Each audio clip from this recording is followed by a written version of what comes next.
Bapak Ibu guru karyawan Sekolah Kristen Dalam Kudus Surakarta, kita bersyukur untuk kemurahan Tuhan di dalam kehidupan kita yang mengizinkan kita untuk terus dapat memperlengkapi diri bersama-sama belajar, terutama melalui apa yang akan kita dapatkan di dalam persekutuan guru karyawan pada pagi hari ini.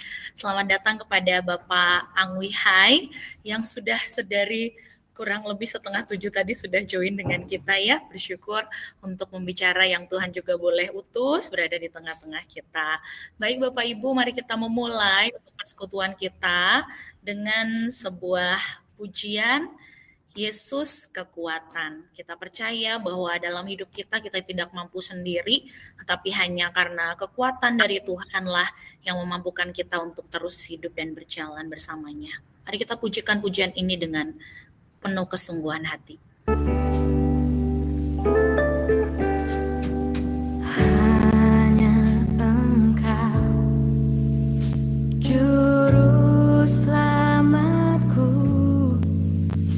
Tuhan Kau setia padaku.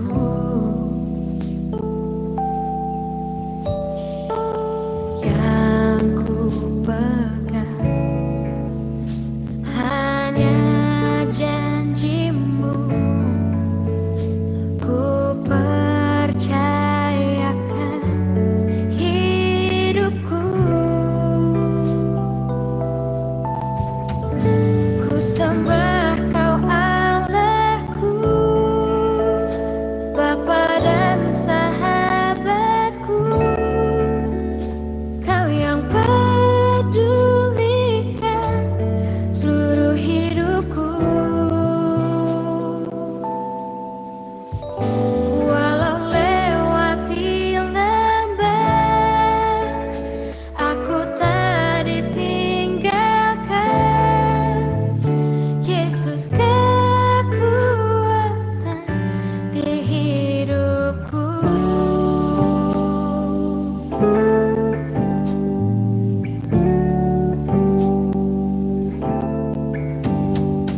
Mari bersama-sama kita mengawali persekutuan kita pada pagi hari ini di dalam doa. Kami bersyukur Tuhan, kami memiliki Engkau sebagai Allah kami, Allah yang hidup, Allah yang mengasihi dan menopang kami dengan kasih setia yang kekal. Kami bersyukur karena hari demi hari kami dapat lewati bersama dengan Tuhan yang memberikan kami kekuatan. Bahkan sebagai sebuah komunitas guru dan karyawan di SKKK Surakarta, kami senantiasa dimampukan untuk mengerjakan bagian kami masing-masing di dalam porsi yang Tuhan telah tetapkan. Dan saat ini ketika kami berkumpul melalui media teknologi yang Tuhan izinkan untuk kami memakainya, untuk bersama-sama bersekutu dan juga mendapatkan berkat dari materi yang akan disampaikan oleh Bapak Ang Wihai, kami mohon pertolongan Tuhan sehingga segala perangkat yang ada, baik yang dipergunakan oleh pembicara maupun juga oleh setiap kami, dapat menunjang persekutuan ini berjalan dengan lancar dari awal sampai akhir di dalam anugerah Tuhan. Berikan kepada kami sebuah hati yang terus rindu untuk belajar, memperlengkapi diri tentang apa yang terjadi di sekeliling kami dan apa yang seharusnya kami lakukan sebagai para pendidik Kristen, baik itu sebagai guru dan karyawan. Kami mohon penyertaan Tuhan, kami mohon pimpinan Tuhan di dalam persekutuan ini, sehingga sungguhlah persekutuan ini dari awal hingga akhirnya semuanya mempermuliakan nama Tuhan. Di dalam nama Tuhan Yesus kami berdoa dan kami mengucap syukur. Amin. Ya Bapak Ibu, kita sebagaimana yang tadi saya sudah sebutkan bahwa ada seorang pembicara yang spesial yang sudah bersama dengan kita, seorang yang tentu tidak asing karena Bapak Ibu mungkin sering melihat beliau warawiri begitu ya di poster-poster kegiatan, terutama ketika pandemi secara online. Beliau adalah seorang praktisi teologi dan teknologi yang berdomisili di Singapura. Kita bersyukur untuk teknologi yang memungkinkan kita berada bersama-sama, sekalipun berbeda waktu ya Pak Ang Wihai, di sana mungkin sudah pukul 8. Kita masih pukul 7 di tempat ini, kita bersyukur untuk penyertaan Tuhan buat kita. Ya Bapak Ibu, nanti kita bersama-sama akan membahas sebuah tema, high tech, high touch relationship. Setelah pemaparan materi dari Bapak Ang Wihai, nanti akan ada sesi tanya jawab, jadi jangan ragu-ragu untuk bisa menanyakan hal-hal yang mungkin Bapak Ibu pergumulkan berkaitan dengan materi yang akan disampaikan. Baik, tanpa berlama-lama lagi, saya persilakan Pak Ang Wihai untuk dapat menyampaikan materi kepada kita semua. Ya, terima kasih untuk waktu diberikan kepada saya. Bersyukur bisa berjumpa dengan saudara-saudara sekalian, meskipun posisi saya di Singapura. Jadi memang pekerjaan saya di bidang teknologi informasi udah 20 tahun lebih ya sampai sekarang. Dan seru, seru ya. Seru dunia industri, dunia pekerjaan itu sangat dinamis. Terus berganti-ganti. Jadi salah satu kerjaan saya itu ngetes produk-produk terbaru, fitur-fitur terbaru, hal-hal yang terbaru yang akan dimunculkan ke dunia, ke masyarakat. Jadi kita tes dulu, apakah ada error, tidak ada error. Jadi sebelum itu muncul, saya sudah tahuan dulu gitu. Jadi apa yang akan muncul tahun depan, 2 tahun lagi, 3 tahun lagi, saya udah tahu duluan. Dan memang serunya bukan main gitu ya. Tadi pagi saya lihat slide-slide saya, anak saya kebetulan lewat di depan komputer saya, lalu dia tanya, "Loh, Papa, seminar ini ya?" "Iya." "Kenapa?" "Ini lagi dibahas di sekolahku," gitu. Anak saya SMA kelas 3 ya, dia bilang, "Ini lagi dibahas di sekolahku," gitu. Dan memang ini memang seru begitu ya, karena anak Singapura dipersiapkan untuk menghadapi tantangan teknologi masa depan yang akan banyak merubah cara orang bekerja, begitu ya. Oke, sebenarnya saya lebih suka ditanyai ya, ditanya saudara boleh tanya apa saja, karena waktunya terbatas gitu ya. Sepertinya saya lebih suka ditanya supaya, eee, lebih bebas berbicara begitu ya. Saya mudah-mudahan kelihatan screen saya ya. Oke. Eee, oke, sudah kelihatan? Sudah ya? Sudah, Pak. Oke, kita bahas satu ayat, "Karena iman kita mengerti bahwa alam semesta telah dijadikan oleh firman Allah, sehingga apa yang kita lihat telah terjadi dari apa yang tidak dapat kita lihat." Jadi karena iman kita mengerti. Mengerti tentang apa? Bahwa ada penciptaan. Karena iman kita mengerti bahwa ada penciptaan, gitu. Kalau ndak ada iman, kita ndak mungkin mengerti bahwa ada penciptaan. Jadi orang yang tidak percaya Tuhan, orang yang tidak percaya Yesus, tidak akan pernah mengerti ada penciptaan, tidak akan pernah mengerti bahwa Allah adalah sumber ilmu pengetahuan, begitu. Jadi kalimatnya itu bukan karena mengerti kita beriman, ya.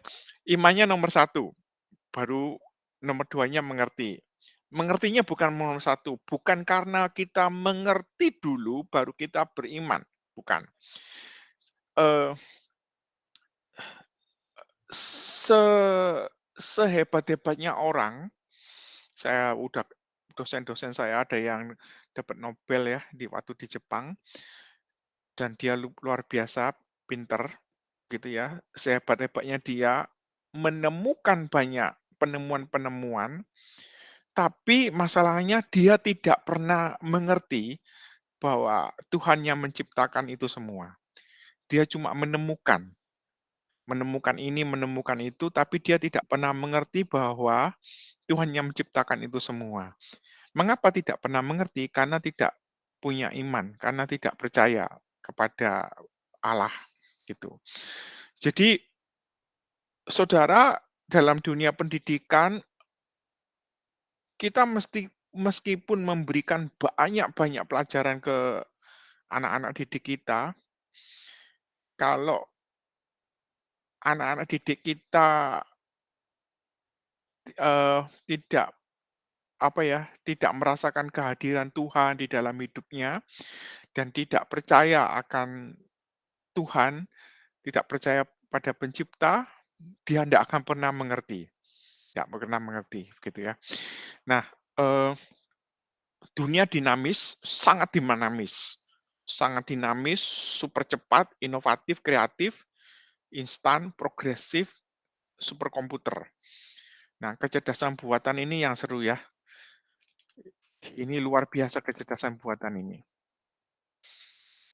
Ini menjadi apa ya, menjadi ketakutan tersendiri ya.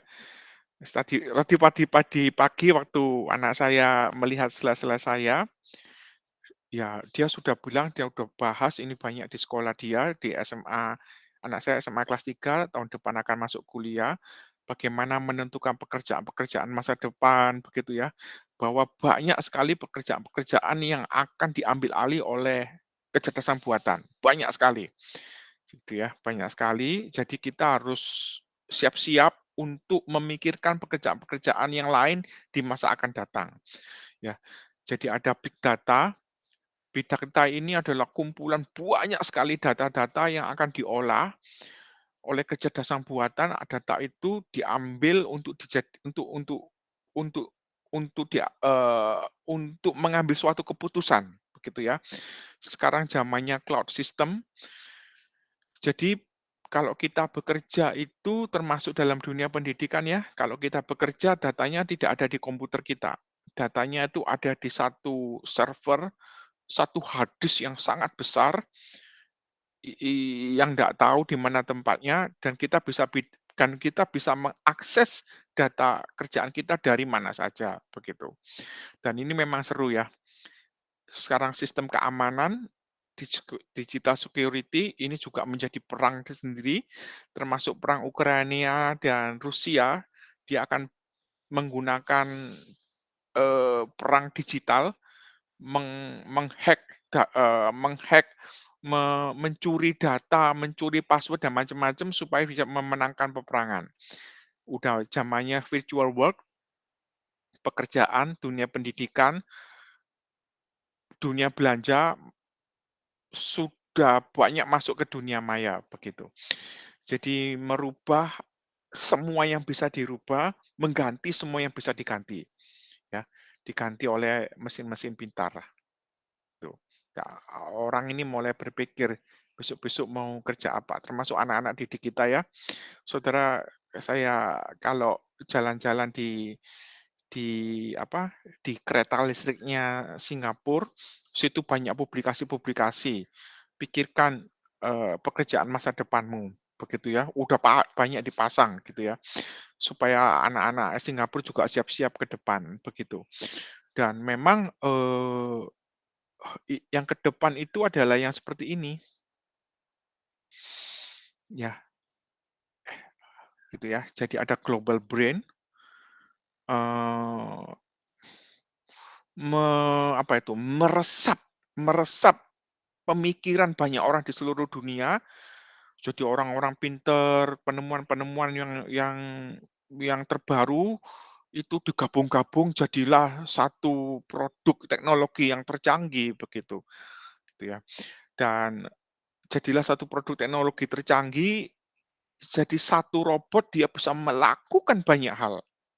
Satu robot ya, satu komputer tuh dia bisa terjemahkan bahasa, dia bisa berpikir, dia bisa melakukan ini, melakukan itu kayak super super robot gitu ya, gitu. Mmm, jadi kalau revolusi industri pertama dulu energi hidup menggantikan mesin, energi hidup itu kan misalnya dulu yang angkat barang itu kuda, lalu yang angkat barang itu bukan kuda lagi waktu industri pertama, yang angkat barang itu adalah, truk-truk bis gitu. Nah, revolusi industri keempat, sekarang pikiran manusia digantikan oleh teknologi pintar. Kalau teknologi itu bisa berpikir, mengapa memperkerjakan manusia begitu, ya. Dan banyak yang tergeser bentar lagi ya, banyak, seru seru ini. Eee, saya pun tidak bisa ngikuti karena terlalu seru dan terlalu banyak, saya tidak bisa ngikuti dan saya tidak bisa ngejar, begitu. ChatGPT ini yang isu terbaru, jadi, eee ke depan orang itu akan lebih suka berkonsultasi dengan mesin-mesin pintar, dengan kecerdasan buatan, lalu mesin pintar itu akan menjawab semua keluhan, semua, apa ya, pertanyaan-pertanyaan yang diarahkan ke mesin-mesin pintar, ChatGPT. Eee, sekarang kita kalau ada apa-apa tanyaannya ke Google. Nah, Google itu cuma memberikan link-link, tapi dia tidak bisa merangkum. Kalau ChatGPT itu kita mau tanya, misalnya saya hari Minggu ini mau khotbah gitu, Pak, saya hari Minggu ini mau khotbah dengan tema ini. Langsung ChatGPT akan memberikan ringkasan khotbah. Ya, ringkasan khotbah gitu ya. Jadi pintar dia. Dan termasuk murid-murid kita, dia kalau nggak ngerti satu soal, lalu dia akan bisa tanya ke ChatGPT. Pertanyaan-pertanyaan. Nah, ChatGPT ini memang sekarang masih masih minimum karena dia dia perlu banyak menyerap data supaya tambah lama tambah pintar. Kecepatan kepintarannya itu 1/1000 ya. Jadi, eee, dia bisa 1000 kali lebih cepat dari manusia, bahkan lebih. Kalau manusia belajar butuh waktu belajar 10 tahun, ChatGPT cuma belajar 1 tahun, bahkan kurang dari 1 tahun. Jadi tambah lama tambah pintar, semakin ditanya semakin pintar dia, karena semakin banyak menyerap data, begitu. Jadi akhirnya orang itu banyak berelasi dengan benda-benda pintar daripada berelasi dengan manusia, ya. Orang banyak mengandalkan high tech untuk mendapatkan jawaban-jawaban dengan menggunakan high touch, hanya sentuhan-sentuhan kepada mesin untuk mendapatkan jawaban yang instan dan cepat dan terangkum dengan baik daripada orang itu berinteraksi dengan manusia, berelasi dengan manusia untuk mendapatkan jawaban. Karena manusia itu pikirannya seringkali pikiran manusia itu masih cenderung cenderung benci, cenderung iri hati, jadi jawaban-jawaban itu akan dipengaruhi oleh keiri hatian, kebencian, begitu ya, atau keterbatasan manusia. Nah, lebih banyak ke depan orang itu akan bertanya ke Google, ke ChatGPT, tanya ke komputer begitu. Dan relasi antara orang dengan orang mulai berkurang dan sampai saat ini pun lebih banyak orang berelasi dengan handphone, dengan kecerdasan buatan daripada berelasi dengan manusia. Termasuk relasinya dengan Tuhan banyak berkurang karena dia banyak sibuk dengan benda-benda berteknologi tinggi begitu. Nah, ada cara pandang teknologi gitu ya. Jadi teknologi itu alat yang dipakai selama alat tersebut masih berguna.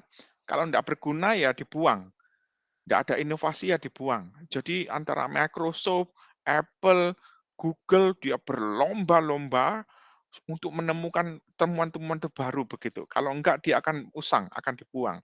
Itu cara berpikir manusia ke benda. Benda kalau dia enggak bisa diupdate, enggak bisa diupgrade, ya dibuang gitu ya, dibuang. Makanya Microsoft dan tim-timnya dan partner-partnernya, kolega kerjanya, dia membuat sesuatu yang baru namanya ChatGPT. Supaya orang itu ketika berinteraksi dengan mesin itu kelihatan lebih dekat daripada hanya sekedar berinteraksi dengan Google yang hanya diberi link-link gitu ya. Kalau kita tanya sama ChatGPT tolong buatkan puisi tentang laut. ChatGPT itu bisa buat puisi loh. Bahkan kita bisa tanya macam-macam ke ChatGPT gitu ya. Dan semakin lama semakin di-upgrade dan di-update. Upgrade dan update itu cara berpikir manusia ke benda. Benda kalau nggak canggih, nggak hebat, ya dibuang benda itu. Ya dibuang ya. Nah, lama-lama memang cara berpikir manusia ke benda ini beralih ke manusia-manusia. Manusia kalau nggak di-update, nggak mau di-upgrade, ya nggak dipakai begitu ya, nggak dipakai. Saudara tahu bidang teknologi informasi sekarang perkembangan ilmu pengetahuan sangat cepat sekali, banyak orang yang nggak bisa ngikuti. Termasuk dunia pendidikan, kemajuan dunia pendidikan, pengajuan materi-materi pendidikan tuh banyak sekali kemajuan. Kalau nggak bisa ngikuti, ya kita akan disingkirkan begitu. Kita akan digantikan oleh orang yang lain, bahkan digantikan oleh robot. Pada kenyataannya, tugas-tugas yang diberikan oleh guru kepada murid-muridnya di Singapura, tugasnya itu banyak research. Anak saya SMA kelas 3 ya, jadi kalau ada pertanyaan dari guru, larinya ke Google, larinya ke ChatGPT, ya. Supaya mereka bisa mendapatkan jawaban wawasan yang lebih luas daripada hanya bertanya kepada guru begitu, gitu ya. Jadi, seru ya. Serunya ini karena pikiran manusia itu digantikan oleh pikiran mesin begitu ya. Eee, jadi tambah lama tambah hebat. Jadi persaingannya itu bukan hanya antar manusia ke manusia, tapi juga manusia ke kecerdasan buatan, ya, ke robot begitu ya. Saingannya tambah lama tambah seru. Sekarang anak saya juga memikirkan tahun depan mau kuliah bidang apa, mau kuliah jurusan apa. Tadi pagi waktu saya persiapan ini dia lihat-lihat, saya kasih tahu, mesti mempersiapkan diri untuk pekerjaan-pekerjaan yang tidak bisa digantikan oleh robot, oleh mesin, oleh kecerdasan buatan. Kalau digantikan ya kita belajar susah-susah, ya ya nggak bisa maksimum hasilnya gitu ya. Saya arahkan dia memang untuk pekerjaan-pekerjaan yang butuhkan kreativitas, butuhkan inovasi, pekerjaan dokter itu hampir tidak bisa digantikan oleh robot. Kalau lawyer, pengacara, bidang hukum, ya bisa digantikan oleh robot, gitu ya. Nah, termasuk guru ya. Maaf aja saya ngomong terus terang aja ya. Guru ini bisa digantikan oleh robot sekarang ya. Eee, saya Karena saya orang IT, saya ngerti ya, orang IT itu butuh banyak sertifikasi. Mengapa butuh banyak sertifikasi? Karena produk-produk yang tercanggih keluar itu hampir tiap bulan. Jadi untuk mengetahui produk-produk tercanggih dari Microsoft, dari Apple, dari ini, dari itu, saya harus ngambil sertifikasinya. Pada waktu saya ngambil sertifikasinya, itu memang mahal dan butuh masuk kelas kalau mau bayar. Tapi saya tidak mau bayar, saya ambil semuanya dari ChatGPT, ambil semuanya dari Google, tanpa guru, tanpa perlu masuk kelas, begitu ya. Karena ketemu dengan orang itu mahal, gitu. Lebih baik saya ketemu dengan mesin, langsung begitu materi saya dapat, saya langsung ikut ujian. Jadi istilahnya itu saya tidak pernah masuk kelas kuliah, semua saya pelajari sendiri lewat komputer, lewat internet, langsung saya datang ikut ujian. Saya tidak butuh guru untuk ini ya, saya tidak butuh guru. Eh, nah, lalu memang jadi pergumulan nanti ini, peran guru bagaimana, begitu ya, peran guru ini bagaimana, begitu. Nah, eee, apakah ini jadi ancaman atau peluang? Dan memang pergumulan ndak tahu, eee anak-anak, murid-murid, siswa-siswa, Bapak Ibu Saudara sekalian itu sampai kelas berapa. Tetapi memang kita butuh tema-tema tentang panggilan hidup. Panggilan hidup, jadi saya lihat di gereja-gereja Singapura, anak saya sudah bahas banyak tentang panggilan hidup. Panggilan hidup pun masih dibahas dari beberapa sisi ya, bukan hanya dari firman Tuhan saja, dari beberapa sisi supaya mereka punya banyak wawasan dari berbagai bidang untuk tentang panggilan hidup. Dan semua perkembangan ini akan jadi ancaman bagi yang tidak mau belajar, yang malas belajar, tidak cepat belajar, tidak mengembangkan diri, hidup tanpa arah tujuan, hidup yang tanpa panggilan hidup, itu akan jadi ancaman, jadi ancaman serius.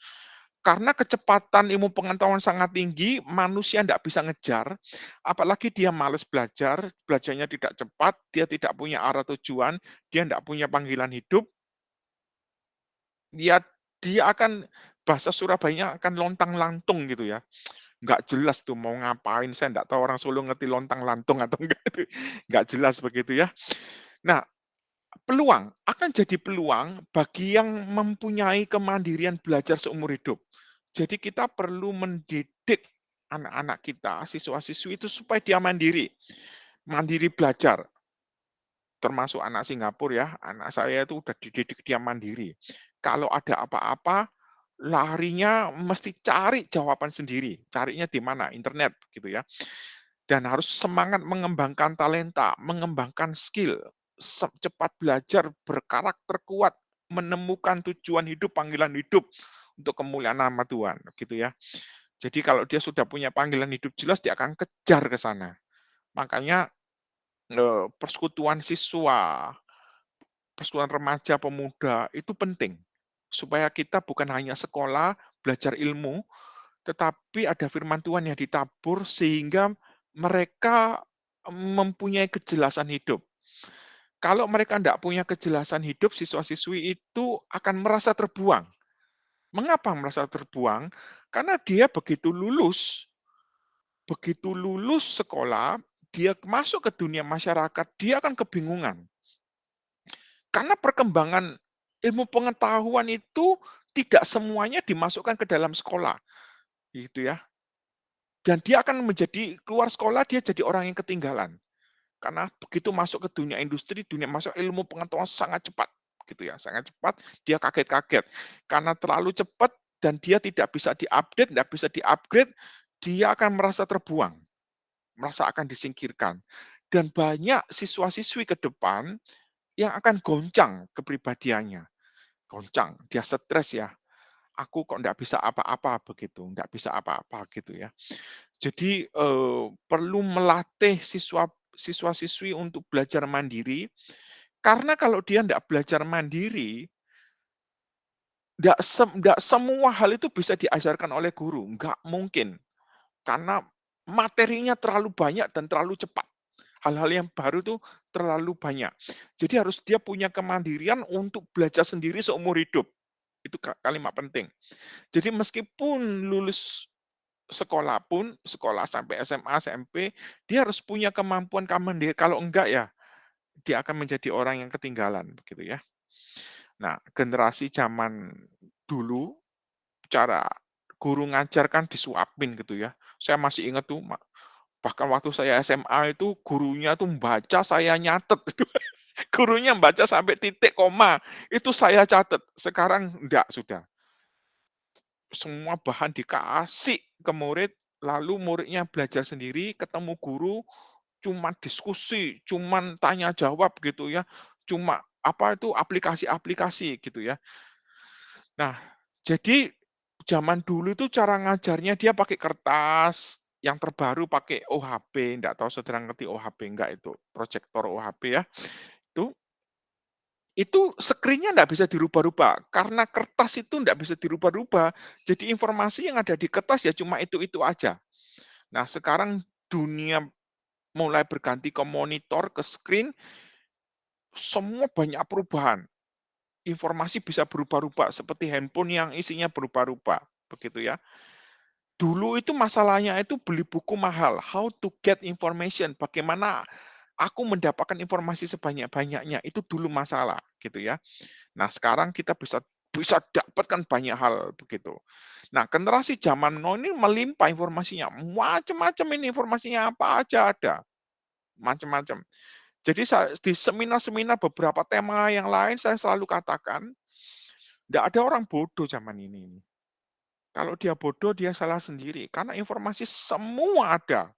Semua ada. Tinggal dia mau belajar dengan cepat atau tidak. Gitu ya. Saudara, ada beberapa tema yang lain, saya memberikan anjuran untuk belajar di link ini karena link ini tuh sangat banyak sekali bahan pelajarannya sampai mati pun kita tidak selesai belajar begitu ya. Gitu. Terlalu melimpah begitu. Nah, jadi karena banyaknya informasi sampai kita ini kebingungan untuk memfilter, menyaring. Ya, sampai kebingungan kita untuk menyaring. Nah, inilah tantangan generasi zaman sekarang. Dia high tech, dia high touch, tetapi relasinya hanya kepada mesin dan dia tidak punya kebijaksanaan untuk menyaring-nyaring. Semua langsung diterima begitu aja begitu. Dia pun tidak punya iman untuk bisa menyaring, memfilter itu semua. Mereka itu cuman menerima informasi itu tanpa filter. Jadi budaya duniawi itu begitu masuk, wah, budaya Korea, budaya Jepang, begitu masuk. Dan itu jadi normal bagi kehidupan mereka. Mereka lebih sibuk di handphone daripada sibuk belajar. Lebih sibuk di chatting, lebih sibuk di media sosial daripada sibuk belajar begitu. Jadi perkembangan teknologi itu cepat sekali. Tetapi kedewasaan rohani kita itu tidak secepat kemajuan teknologi, itu masalahnya di situ. Bahkan ada yang tidak maju-maju kerohaniannya, malah jatuh, malah tidak berkembang, tidak semakin dewasa. Jadi memang sistem pertahanan rohani itu menjadi ancaman serius dengan kemajuan dan keterbukaan metaverse dan kecerdasan buatan. Karena semakin kecanggihan ini semakin hebat, membuat semakin terbuka, semakin bisa mendapatkan apa aja. Sehingga kerohanian ini dihadapkan kepada satu situasi yang tantangan multidimensi. Mau apa aja bisa begitu. Nah, teaching for future. If we teach today the way we were taught yesterday, kalau kita mengajar sekarang seperti kita diajar yang dulu-dulu, kita ini sedang tidak mempersiapkan siswa yang sekarang untuk hidup di masa depan, gitu ya. Jadi saya pun tidak mungkin mengajar anak saya dengan cara saya mendapatkan pengajaran dari guru-guru saya yang dulu, nggak mungkin. Udah nggak mungkin. Karena guru-guru yang dulu dia ngajarnya dari kertas, sekarang semua serba digital. Bahan pelajarannya ada digital, gitu ya. eee materi pendidikannya udah berubah total. Banyak kemajuan ya, saya juga ndak ngerti tuh mereka saya ditanya, anak saya SMP kelas 2 aja saya ndak bisa jawab matematikanya, gitu ya, karena udah banyak perubahan gitu. Jadi, didiklah anak itu sesuai dengan zamannya, karena ia hidup di zaman yang berbeda dengan zamanmu, begitu. Kan, eee, karena dia hidup di zaman yang penuh dengan kelimpahan informasi, ya. Jadi juga harus ditanamkan kebijaksanaan, hikmat untuk mengelola informasi ini supaya dia tidak tersesat, gitu ya. Supaya bisa dia menyaring-nyaring informasi ini, gitu. Makanya tantangan industri keempat itu adalah education point 4.0, ya. Itu anak saya kalau sekolah bawa iPad tiap hari ya, kertasnya mulai berkurang. iPad-nya pun dikasih oleh pemerintah, gitu. Kertasnya mulai berkurang, iPad-nya dikasih oleh saya nggak beli iPad saya, dia dikasih sama pemerintah. Dulu sebelum Covid, anak saya dikirim ke Hong Kong, ke Cina, ke macam-macam, ke Australia untuk mengikuti kegiatan-kegiatan, kompetisi ini, pokoknya kalau menang urusan belakang, yang penting berangkat dulu, begitu ya. Supaya mereka punya pengalaman ke luar negeri dan dan bertanding begitu. Itu dulu sebelum Covid. Nah, sekarang Covid sudah selesai, udah ancar-ancar dia mau berangkat ke Australia begitu. Dan, pengalaman-pengalaman itu semua kita ndak bayar, pemerintah yang bayar begitu ya. Dan masuk dalam perusahaan-perusahaan, industri-industri yang teknologi tinggi, supaya mereka mengerti cara kerjanya. Jadi, bahwa cara kerja di dunia industri itu adalah high tech and high touch. Jadi sistem edukasinya sekarang itu adalah sistem pendidikannya dibuat high tech dan high touch, supaya dia begitu lulus, dia udah terbiasa dengan sistem itu masuk ke dunia industri, gitu ya. Eee, ini ini anak saya kira-kira seperti ini. Ya kira-kira seperti ini sekarang sekolahnya. Udah ndak zamannya seperti ini ya, gitu. Ini kalau saya kerja juga seperti ini udah. Kalau saya bawa tas itu cuma isinya makanan aja, karena saya ndak suka makan di luar, isinya cuma makanan aja. Tapi ya saya bawa handphone kecil begitu ya, itu masuk ke tas berangkat kerja gitu. Nah, cara ngajar guru zaman sekarang kan seperti ini, cara duduknya seperti duduk di kereta api begitu ya, gitu. Nah, ke depan duduknya lain. Mereka duduk dalam tim-tim supaya biasa berkolaborasi. Biasa berkolaborasi, belajar biasa kerja tim, ilmunya ada di cloud. Tadi saya sudah jelaskan cloud, ilmunya tidak ada di buku ya. Ilmunya tidak ada di buku, ilmunya ada di komputer, di server. Tidak tahu di mana tempatnya, tidak ada orang yang tahu. Jadi kalau butuh ilmu ini tinggal ditarik, butuh ilmu ini tinggal ditarik, butuh informasi ini tinggal ditarik gitu ya, atau dimasukkan ke screen sini, begitu. Ini benar-benar high tech ya. Ini udah terjadi di Singapura. Makanya dia kalau nggak bawa iPad, dia nggak bisa narik ilmu dari sini. Ilmunya nggak ada di kepala guru ya. Karena ilmu yang ada di kepala guru itu cuma 1%. Yang 99% itu ada di sini, di cloud. Jadi kalau saya ditanyai anak saya nggak bisa jawab, saya bilang, "Coba masuk ke cloud, itu ada jawabannya di situ." Karena saya nggak mungkin menghafal semua jawabannya, ya. Tanya ChatGPT aja gitu, kira-kira tanya Google gitu ya. Jadi, eee, ilmu yang ada di kepala guru itu cuma 1%, 0, sekian persen begitu ya.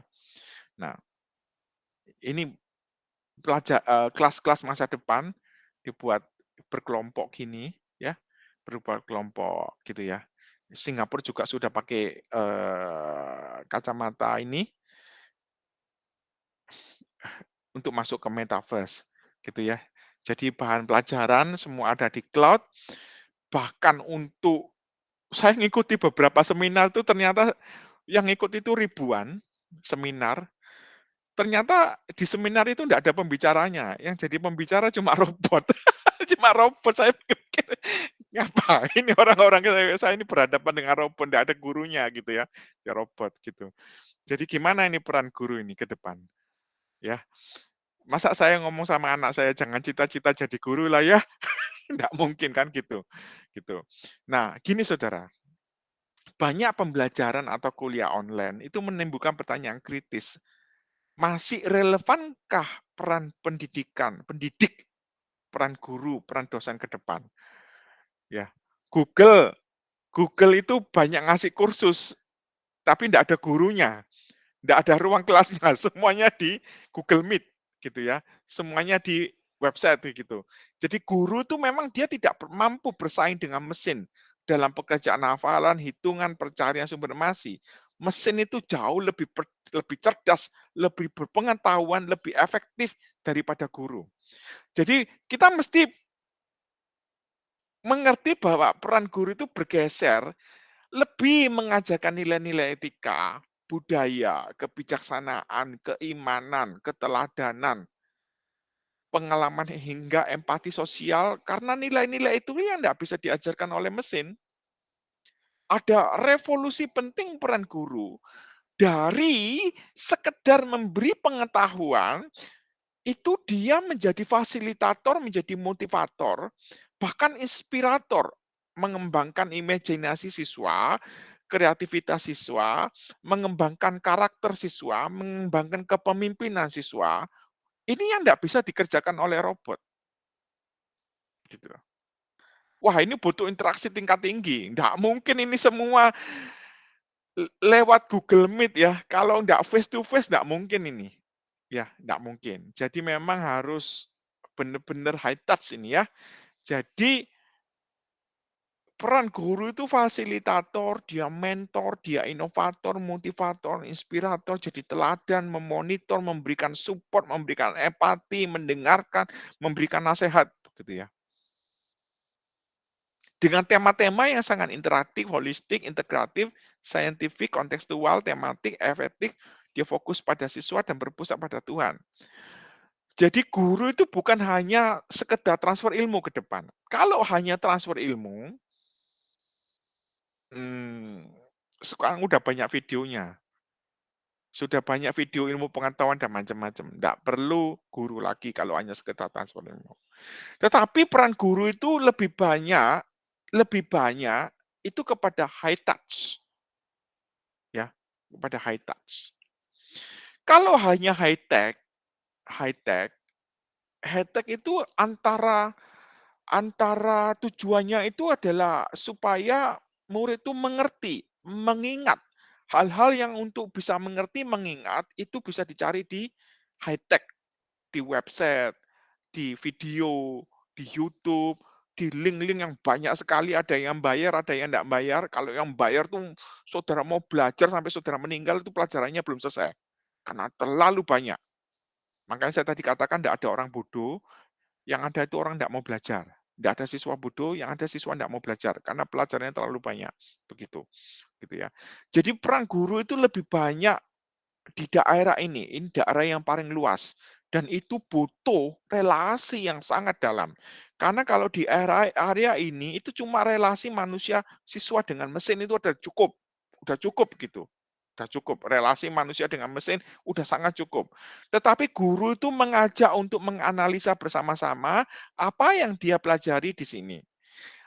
Mengaplikasikan bersama-sama, mengevaluasi bersama-sama, dan tujuannya untuk membuat suatu kreativitas, membuat suatu inovasi, gitu. Ini peran guru. Eee, kalau hanya belajar bagaimana main gitar, udah banyak aplikasi-aplikasi. Bagaimana main drum, udah banyak aplikasi-aplikasinya. Udah ndak butuh guru musik ya. Tetapi butuh guru yang memberikan kreativitas, yang belajar meng-create sesuatu. Nah itu guru. Jadi guru hanya untuk transfer ilmu, sekarang udah nggak terlalu zamannya, ya. Tapi guru itu perlu mengajak untuk menciptakan sesuatu bersama-sama. Produk hasil daripada pendidikan itu adalah bukan hanya ilmu hafalan, tetapi menciptakan sesuatu. Ya, hasilnya itu. Makanya kreativitas memberikan ruang yang tinggi. Nah, bentar. Oke. Jadi ada peran penting pendidik Kristen yang tak tergantikan robot ya. Nggak mungkin diganti robot. Saudara kalau bisa diganti robot ya kita nggak ada kerjaan guru lama-lama. Nah, Tuhan itu mau menyampaikan sesuatu kepada next generation. Bahwa generasi masa depan itu mengerti rencana Tuhan dalam hidupnya. Generasi masa depan itu mengerti panggilan hidupnya. Generasi masa depan itu mengerti bahwa Tuhan mengasihi dia. Dan itu perlu disampaikan oleh guru Kristen, pendidik Kristen. Jadi pendidik Kristen itu adalah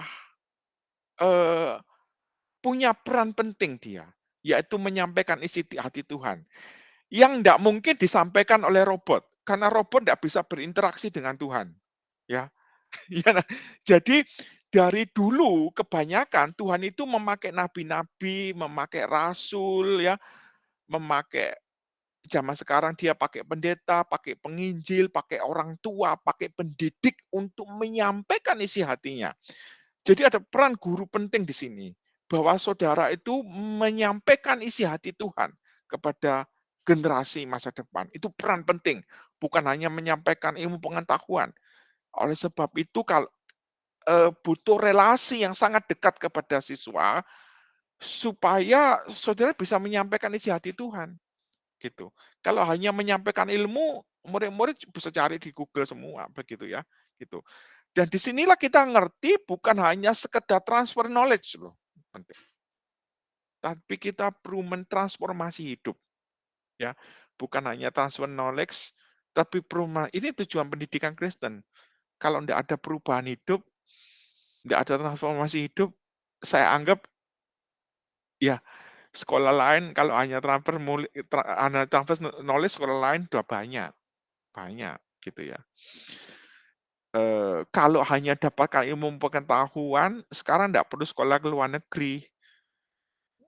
Zamannya COVID kemarin ya, ada teman-teman saya yang anaknya udah diterima di kampus-kampus Amerika dan Australia.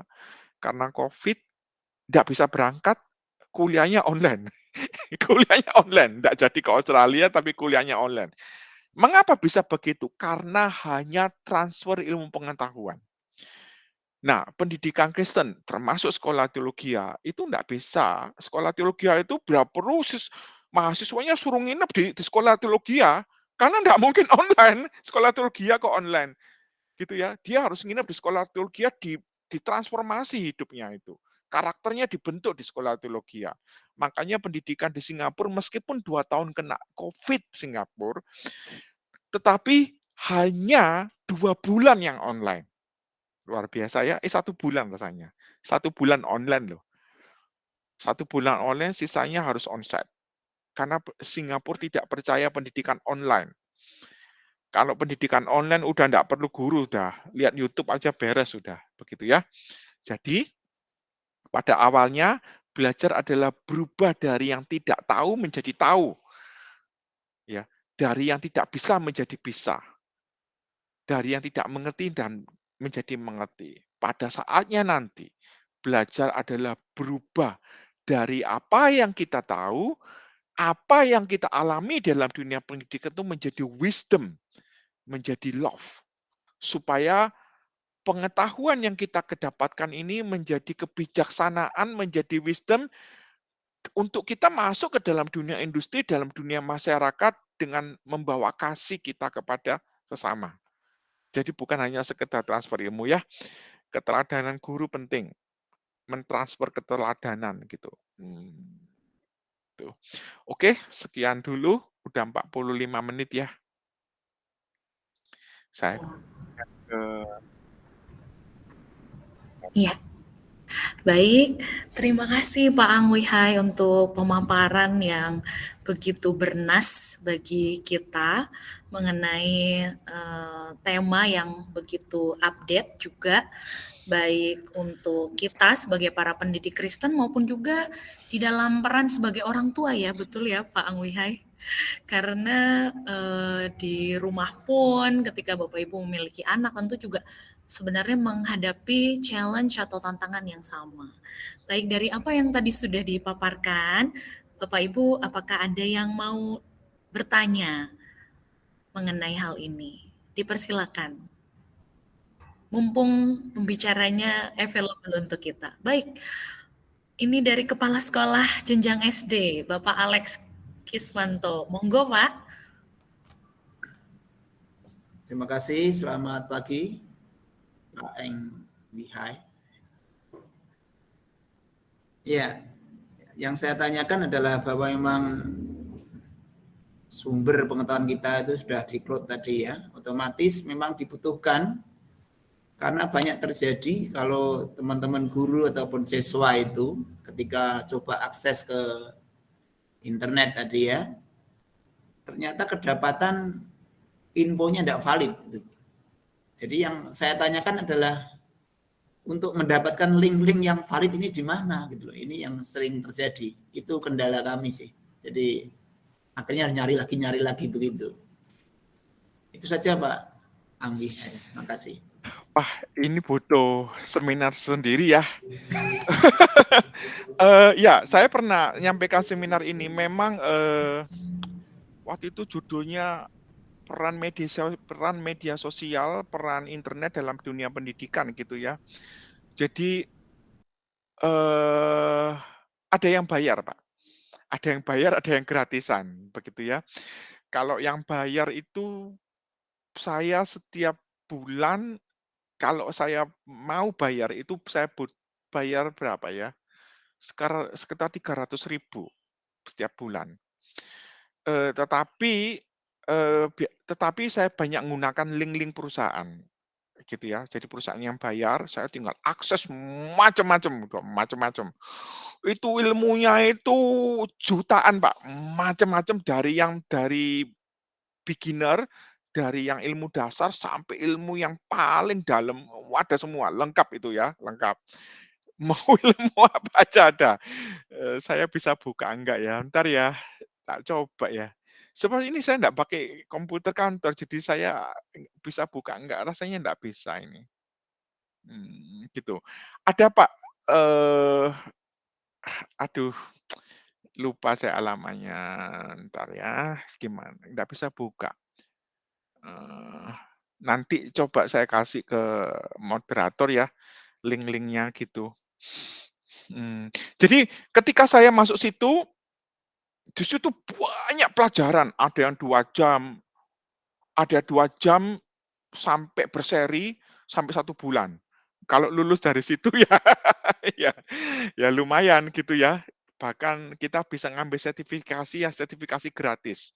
Saya dapatkan banyak sertifikasi gratis yang kalau bayar itu harganya sekitar 2 juta, 3 juta, 4 juta, 5 juta, tapi saya dapat gratis karena saya ikut ini, ikut ini digratisin, akhirnya gratisin gitu ya. Jadi gini, sebetulnya itu makanya saya katakan tidak ada orang bodoh. Karena banyak yang gratisan, sertifikat gratisan, banyak bahan belajar yang gratisan. Kalau mau yang benar-benar valid dan itu ya harus bayar aja enggak apa-apa gitu. Tapi kalau mau agak repot cari-cari sendiri, ya banyak juga.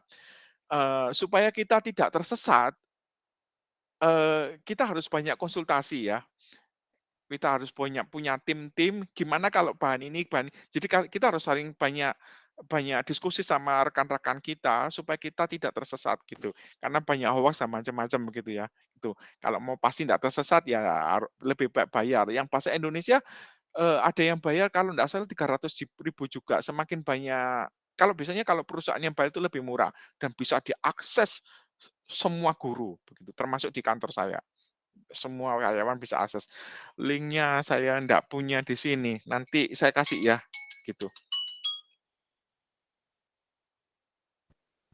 Siap, Pak. Terima kasih. Apakah cukup menjawab Pak Alex atau ada pertanyaan lanjutan mungkin dari Ya, hal saya kira ini? cukup.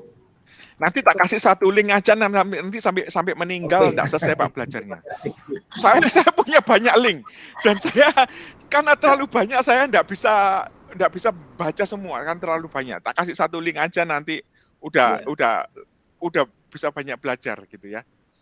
ya Pak, terima kasih. Kalau kata pengkhotbah banyak belajar melelahkan badan ya Pak ya. Ya, betul. Itu banyak resource tapi bisa memperlengkapi jika dipakai dengan hikmat Tuhan. Terima kasih Pak Wihai.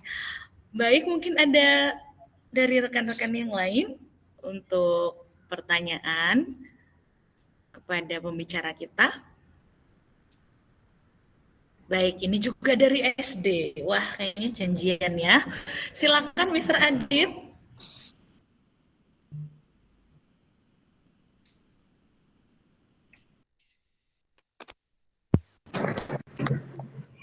Ya, ada pertanyaan dari saya Pak, ini mengenai, karena sebelumnya saya pun juga sudah tahu dari aplikasi ini kan, ChatGPT, karena saya komunikasi dengan tak saya, cuma sampai saat ini pun saya nggak berani untuk buka gitu ya, karena banyak opsinya, dan saya pun juga mengkeep, jangan sampai adik-adik saya tahu gitu. Nah, kira-kira menurut Bapak, kalau saya memakai pun tujuan saya, saya mau menambah wawasan, menambah pengetahuan.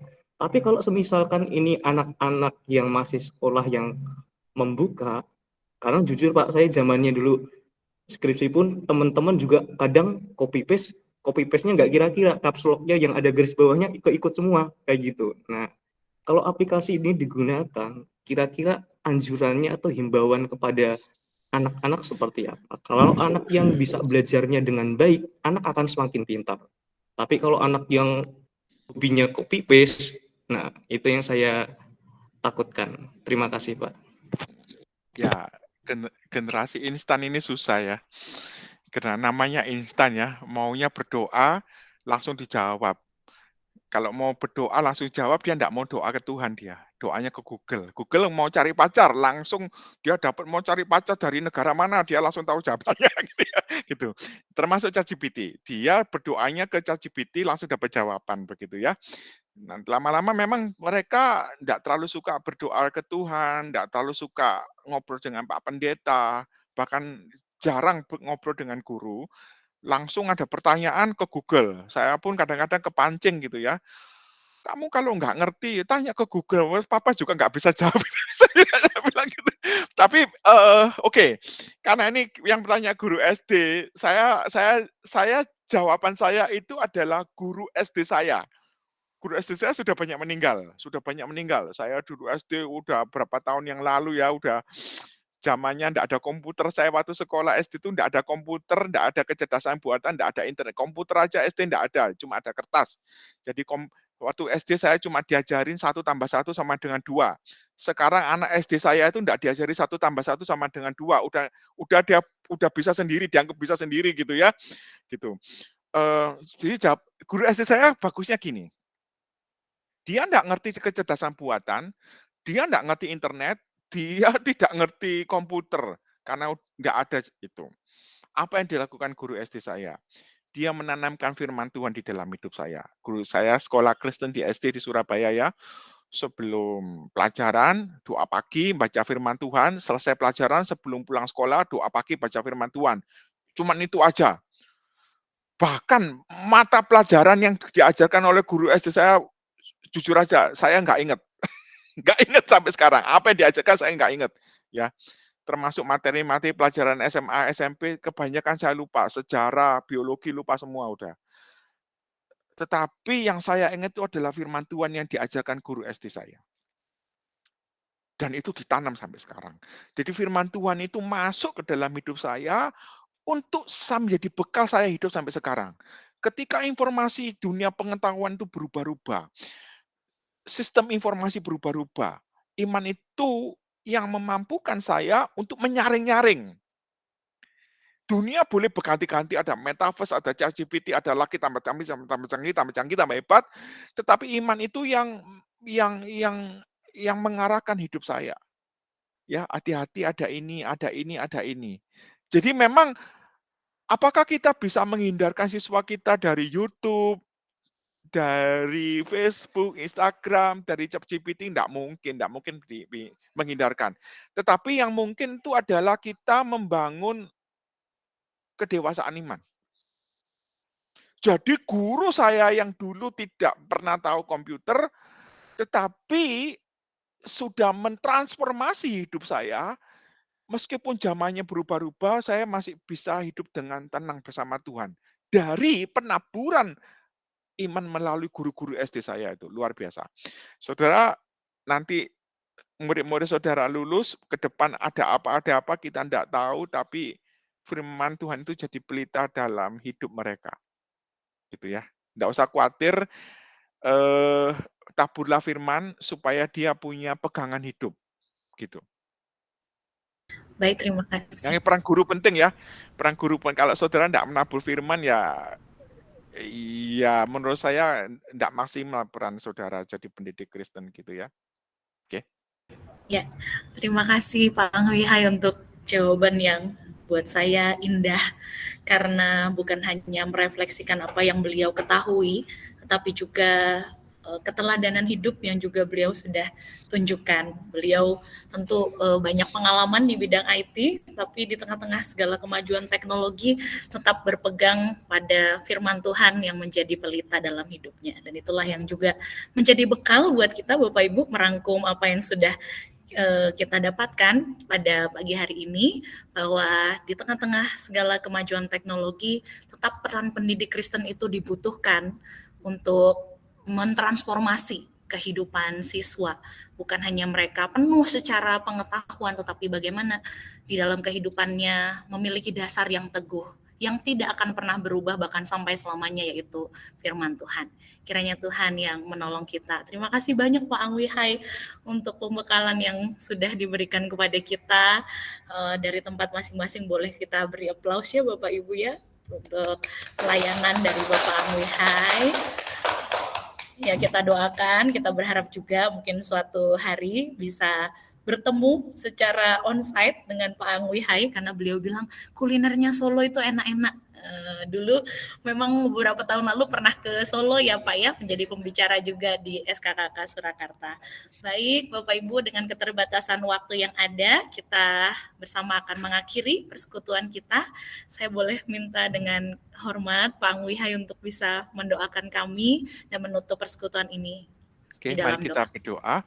Bapa di surga, kami bersyukur kami boleh diingatkan menjadi pendidik Kristen yang menyuarakan isi hati Tuhan, yang menyampaikan isi Tuhan di dalam dunia yang terus berubah-ubah ini. Supaya anak-anak didik kami boleh hidup sesuai dengan kehendak Tuhan, menyenangkan Tuhan. Anak-anak kami merasa tidak terbuang dalam dunia yang berkompetisi ketat ini. Berikan kami menjadi pendidik Kristen yang berhikmat, yang mau mendengar suara Tuhan dan menyampaikan suara Tuhan kepada anak didik kami.